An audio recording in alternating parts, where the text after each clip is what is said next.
I had always known that blending families would be challenging. My husband, Robert, and I had been married for 2 years, and while our relationship was strong, I struggled with the dynamics of our new family life. Robert had a son, Jake, a 17-year-old teenager, who had lived with us ever since I moved in. Although I loved Robert deeply, I couldn't help but feel a distance from Jake. He was quiet, withdrawn, and seemed to keep to himself more than I was comfortable with. At first, I assumed the awkwardness would wear off with time. After all, I wasn't his mother, and we were still finding our way. But as months went by, the emotional disconnect between us only grew. Robert would often mention how Jake was becoming more distant, but it seemed like no matter what I did, nothing helped. I tried initiating conversations, offering advice when I thought it might be needed, and even suggesting fun activities we could do together, but Jake always seemed uninterested or dismissive. This left me feeling frustrated, unsure of how to bridge the gap. I didn't want to force myself into a relationship with him, but at the same time, I didn't want to stay this estranged.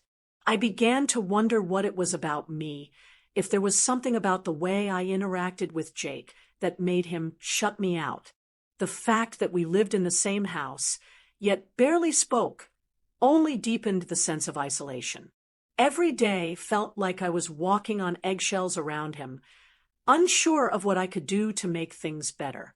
I had hoped that as time passed, things would naturally fall into place, but they didn't. I realized that while I was trying to respect his space, perhaps I was also avoiding truly understanding the depth of his emotional struggles. I began thinking more about Jake, about how he must have been feeling all this time. After all, he was still grieving the loss of his mother, and I had never taken the time to truly acknowledge how deeply that must have affected him. It was easy for me to forget that he wasn't just a teenager going through typical adolescent phases. He was also a young man trying to find his place in a world that had changed dramatically for him. It was clear now that the emotional wall between us wasn't just about awkwardness. It was about a lack of connection. I had been too focused on trying to make things work rather than addressing the underlying emotional complexities. I had made assumptions about Jake and his behavior, thinking that if I just kept my distance, he would eventually open up. But I had never stopped to think that maybe I was the one who needed to make the first move, make the effort to understand what he was really going through. I wasn't just his stepmother. I was a person who, if I truly wanted to make a difference in his life, needed to take the time to see him as more than just Robert's son. I needed to be someone who would listen, understand, and show compassion without expecting anything in return. As I thought about this, I realized something important. I had never given myself the chance to emotionally connect with Jake. Instead of focusing on what he wasn't giving me, I needed to focus on what I could offer him. It was clear that if we were ever going to break through the emotional tension between us, I needed to approach him with patience, understanding, and a willingness to listen. I could no longer wait for him to come to me. It was time to make the effort. It was a quiet afternoon when I walked into the house early from my errands. I hadn't expected Jake to be home. Robert had mentioned he was out with friends, but there he was, sitting on the couch, his head in his hands. I paused for a moment, unsure of how to approach him. Jake was not the type to ask for help, and honestly, I had no idea what he was going through.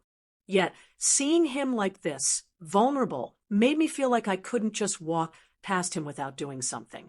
I sat down across from him, not saying anything at first.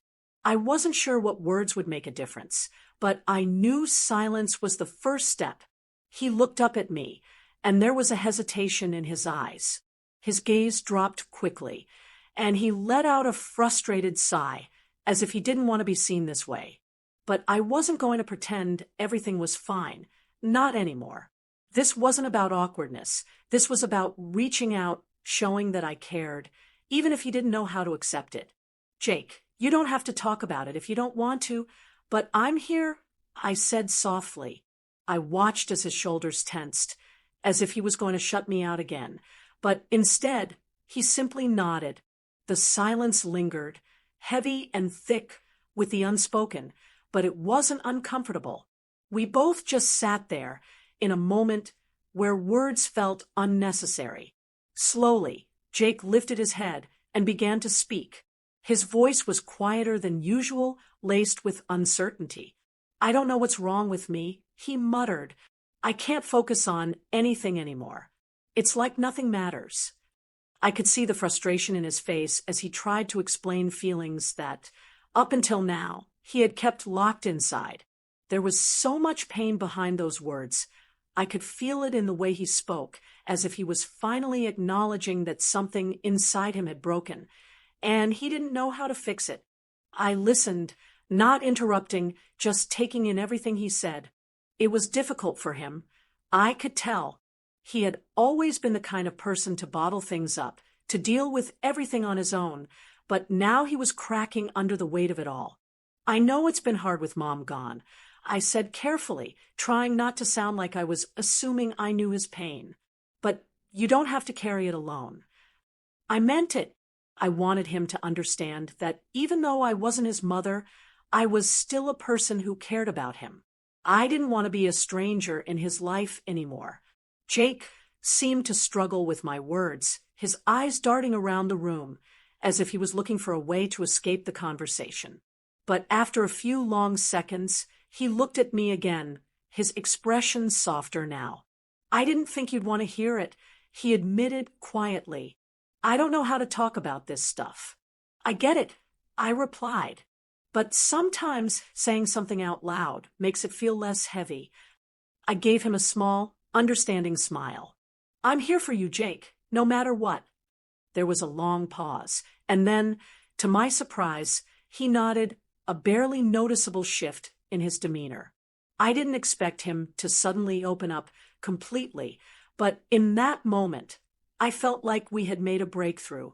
I wasn't sure what would happen next, but I knew that by simply being there for him, by showing I cared in that moment of vulnerability, something had changed. Jake didn't pull away like he usually did. For once, he let me in, even just a little. And that small gesture felt like the beginning of something I hadn't dared to hope for, a real connection between us. Over the following weeks, something shifted between Jake and me. It wasn't immediate, and it certainly wasn't dramatic, but I began to see small signs of change. The silence that once hung between us now seemed less oppressive. I noticed him more, how he would linger in the kitchen in the mornings, how he started to greet me with a simple but genuine, "Hey." These small moments made me realize that our connection, while fragile, was starting to form piece by piece. I wasn't sure what had clicked for Jake, but I could feel the tension between us easing. I made a point to check in with him regularly, but not in a forceful way. I simply asked how his day had gone, or if he needed help with anything. The goal wasn't to intrude, but to show that I was there, available if he ever wanted to talk. I didn't push him into conversations. Instead, I respected his space, letting him come to me when he felt ready. One evening, Jake and I ended up in the living room alone. Robert was working late, and the house was quiet. Jake sat on the couch, scrolling through his phone, and I was reading a book. The stillness of the room was different now, comfortable, not awkward. After a few moments, Jake put his phone down, a rare move for him. I glanced over, and he seemed to be staring off into space, lost in thought. "You've been quieter than usual," I said, closing my book and placing it on the table. "Everything okay?" He didn't immediately respond. For a few seconds, it looked like he was deciding whether or not to speak. Then he sighed, a deep, almost exhausted sound, and met my gaze. "It's just, sometimes I don't know where I fit in anymore," he said, his voice low. "Like, everything feels so different since Mom passed away. And with you and Dad, I don't know, I feel like I'm in the way or something." I felt a pang of sympathy for him. Jake was only a teenager, but the weight of grief and displacement he carried seemed so much heavier than most people his age. "I get it," I replied, my voice steady. "I can't imagine how hard it's been for you, but you're not in the way, Jake. You belong here. You're not alone in this." He looked at me, his eyes softening slightly. I could tell that, for once, my words had found their mark. He hadn't expected me to understand, but I could see a flicker of hope in his eyes. Hope that maybe he wasn't as invisible as he'd convinced himself he was. "I don't know if I've ever really believed that," he admitted almost shyly. "I mean, you and Dad seem so happy, and I don't know. I feel like I'm messing things up." I took a deep breath before responding, carefully choosing my words. "Jake, you're not messing anything up. Sometimes people need time to adjust, and I know things have changed. But we're a family now, and that means we work through the tough stuff together. No one's perfect, but that's what makes it all real. We've got each other, and that's not going to change." There was a long pause, and I could see him processing what I had said. He wasn't ready to fully let go of his fears, but I could tell he was starting to believe it. Slowly, the walls he had built around himself were coming down piece by piece. It wasn't easy, and it wasn't immediate, but each time we talked, I could feel us growing closer. The emotional distance that had once felt impossible to bridge was slowly shrinking. I wasn't expecting everything to be perfect. I wasn't even expecting Jake to suddenly open up and pour his heart out. But the fact that we were communicating, even in small ways, gave me hope that, in time, we could build the kind of relationship that would allow us to truly support each other. I wasn't just a stepmother anymore. I was someone he could trust, someone who would stand by him, no matter what. The weeks that followed felt like a series of small but significant victories. Jake and I didn't suddenly become best friends, and things didn't always go smoothly, but I could sense a shift. He wasn't as distant, and I could see him trying, in his own way, to connect with me. It wasn't about grand gestures or deep conversations. It was the little things, like when he offered to help me with groceries or when he gave me a half smile as we passed each other in the hallway. These were subtle signs, but they were real, and they made me feel like we were heading in the right direction. One afternoon, as I was cleaning up the kitchen, I noticed Jake sitting at the dining table, his face buried in a notebook. I had learned that he enjoyed sketching, though he never really shared it with anyone. His drawings were one of the few ways he expressed himself, and it was something he kept very private. It made me realize that I hadn't really taken the time to ask him about his interests, to learn more about what made him tick. I decided to break the silence in a casual way. "Hey, Jake," I said, my voice light. "What are you working on?" He looked up, surprised, but for once, he didn't shut me down. Instead, he held up the notebook and gave me a glimpse of his drawing. It was a detailed sketch of a cityscape, sharp lines, intricate details, the kind of drawing that reflected a sharp mind and a deep sense of observation. "That's impressive," I commented, genuinely admiring the work. "You've got talent." Jake shrugged, clearly not used to receiving praise. "It's nothing special." But I could see a flicker of pride in his eyes, and for the first time in a while, I saw a crack in the wall he had built around himself. We continued talking about his art for a while, and although the conversation remained light, there was a sense of connection I hadn't felt before.